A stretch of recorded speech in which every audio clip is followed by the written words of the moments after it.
This is the 2025 Aprilia Tuono 660, new and updated with a bit of extra punch and some extra performance. Genuinely, this one's an absolute blast to ride. And so does that make it road bike perfection? Well, in this video, we're going to take it out for a spin and I'll tell you absolutely everything that you need to know about it.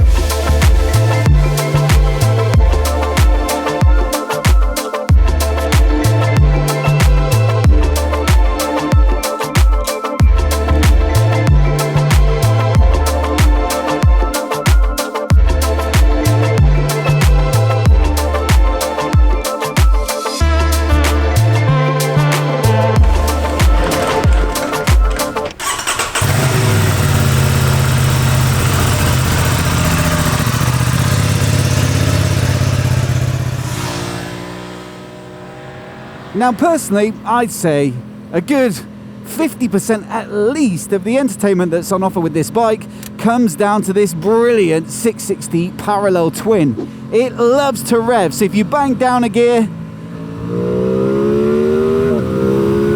woo! There's plenty of fun to be had at the top, and while 105 horsepower doesn't sound like masses, just one of those engines that's constantly going to put a big grin on your face.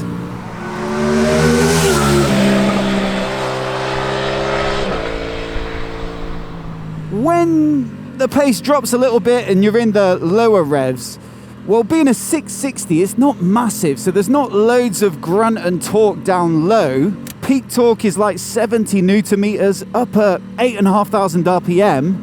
But I think that more revvy nature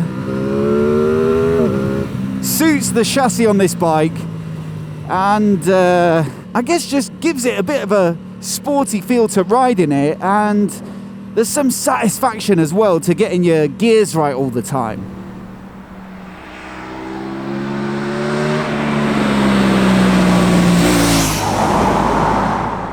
Now, previous to 2025, I do believe the Tuono models were a little underpowered versus the RS 660 sports bike.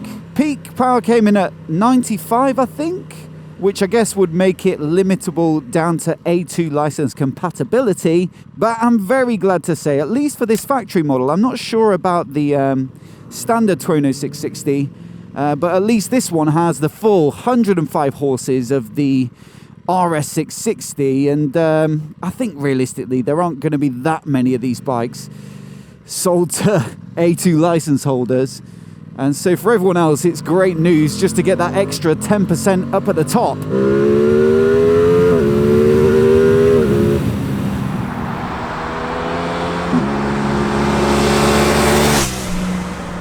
Now, two other things that I think really help to make this engine entertaining. One is the quick shifter, which feels really very nice indeed, and I'm not quite sure as to whether that's because they've found a particularly good implementation of a quick shifter or because it's just a bike that has you wanting to rev its nuts off all the time, and generally quick shifters just operate better at high revs anyway.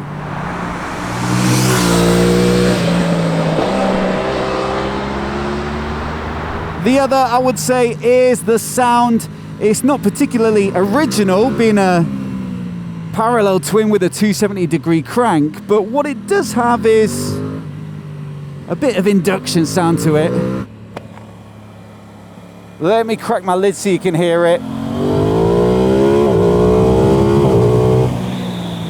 And so there's enough there to, you know, bring a bit of party atmosphere when you do open it up.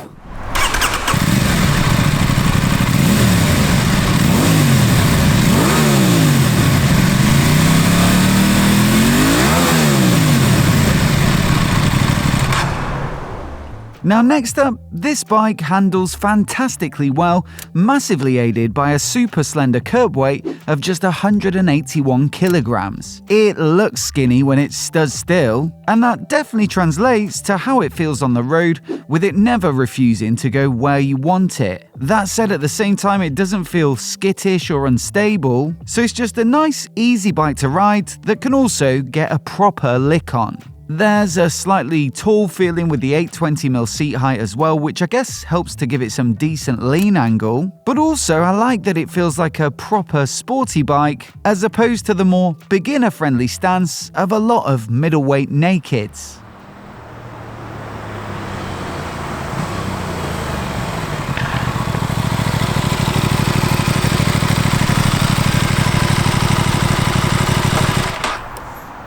As for the componentry on this bike, well, it really is set up to handle well. We've got radial 4-pot Brembo calipers on 320mm discs, a radial Brembo master cylinder as well, and so, look, I actually didn't find it that aggressive on the initial bite, but there is, you know, boatloads of power from a setup like that, and especially, like I say, with it being 181 kilograms fully fueled up, well, it's more than enough to get this bike stopped pretty quickly.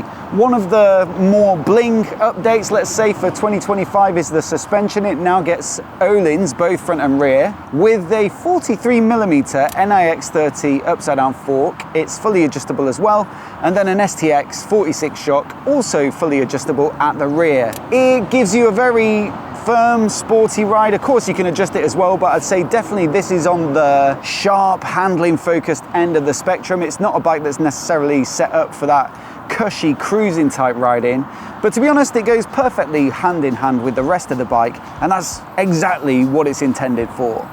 Now, technology is another area in which this bike has had a little boost for 2025, with an IMU for cornering ABS and the quick shifter as standard now. Through the 5-inch colour TFT dash and the backlit switchgear, you've got riding modes, traction control, wheelie control, launch control, cruise control, and engine braking management, so realistically, all the settings you could ever need. My only minor gripe would be that it's not all that intuitive, with things like the cruise control taking a while to get the hang of, and I'd also say the same for navigating some of the settings. Realistically though, after a few weeks of ownership, I guess this sort of stuff becomes second nature, and I do like the way the dash is styled, and it's easy to read as well. Now, before we get back on the road, a massive thanks to QuadLock for supporting the channel and sponsoring this video. If you want to get your phone mounted on the bars for navigation, for your media, for handling calls and stuff like that, then we recommend QuadLock as the best in the business when it comes to this sort of stuff. For a short ride like today, we've got a simple setup with the Handlebar Mount Pro, the vibration dampener as well to protect the phone's camera, and then just the regular buckle on top of that. But if I'm going further afield, I'll usually use their wireless charging head, which keeps the phone juiced up without having to plug it in. Then you've got an amazing ecosystem of products for your car, for when you're out cycling, for other activities, even for aviation, as well as desk stands and those sorts of really convenient little products. And so I fully recommend checking out the link down in the description below to see everything that they've got, both for biking and for off the bike. So once again, a massive thanks to QuadLock for their support. And with that, we'll get back on the road.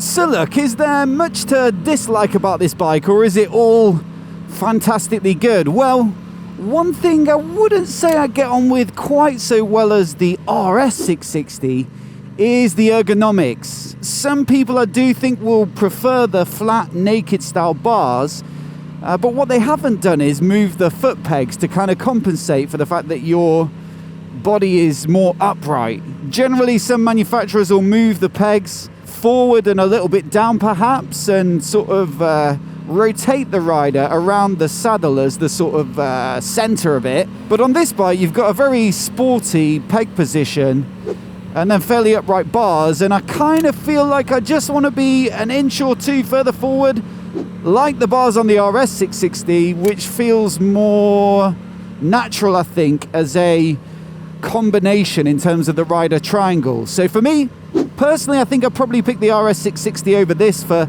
that reason. It's not a particularly aggressive sports bike anyway, so I didn't come away from that bike thinking that I needed flat bars, but perhaps it comes down a little bit to personal preferences. So if you're not sure, go down to your dealer and have a sit on both, or ideally take a demo on both. Now, another reason the RS probably edges it for me is with the looks, and it isn't like this is a bad looking bike, with plenty of good stuff inherited from its bigger sibling, the Tuono V4. But I will say the bar position, the lower fairings, the more substantial front end and windscreen, I think all look more proportionally pleasing on the RS. If you must have a naked riding position though, I'd still say this is one of the more desirable bikes at this part of the market, and the new aero appendages do give it a slightly more butch presence when viewed head-on. Now, one thing I don't generally comment on too much is reliability, because I have this bike for 2 weeks. And of course, there's not really much that can go wrong in 2 weeks. And all press bikes get individually prepped as well before each loan to, you know, an influencer or social media channel or journalist. But I will say, when I rode the RS660, I put out my review saying that bike, in my opinion, was pretty much road bike perfection. Really nicely balanced, comfy enough for road riding, but sporty enough to feel engaging. It's not too expensive, it's not overpowered for road riding either. But I did get a little bit of pushback in the comments for perhaps not flagging up there had been some fairly common reliability reports from owners. So look, I've had a little look around. One of the things I use most often for judging how a bike is perceived in terms of reliability is the MCN owners reviews, which I think are hopefully a fairly balanced view on it. And I've got to say, for the Tuono and the RS660, it does come up a little lower than some of the competition, with some reports of like engine lights. On the Tuono, I saw a report of it stalling a bit, but I think the most common would be the oil leaks.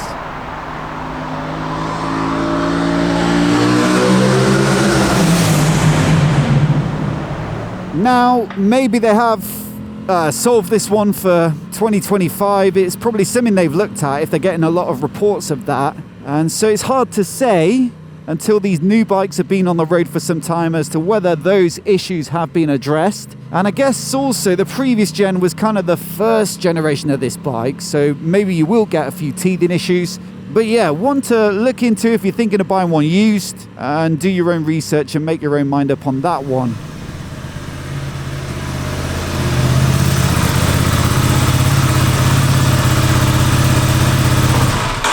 So look, a little bit of food for thought there, but I will say my lasting impression of this bike will probably be one that's very, very fun, super entertaining, and very light and maneuverable. Price-wise, it comes in at $11,450. I don't think on the UK website at the moment there's a non-factory version anymore, so this might be your only option in 2025. And that does mean that there's, you know, a heck of a lot of competition that are available for a very similar price, if not a little bit less.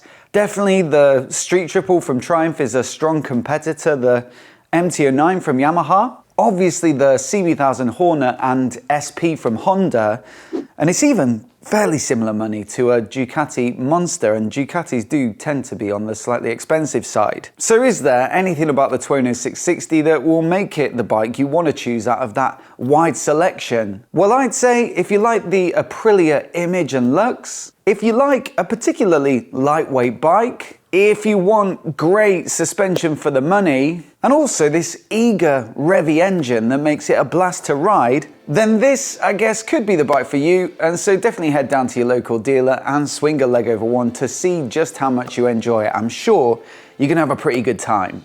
As always, I'd love to know what you think of it, so do let me know down in the comments below. And would you take this one or the RS660? In fact, I'll leave my RS review on the screen now in case you missed it. Do hit subscribe as well if you want to see more of the latest motorcycle news and reviews right here on MOTOBOB. And massive thanks for watching today, and we'll catch you in the next video.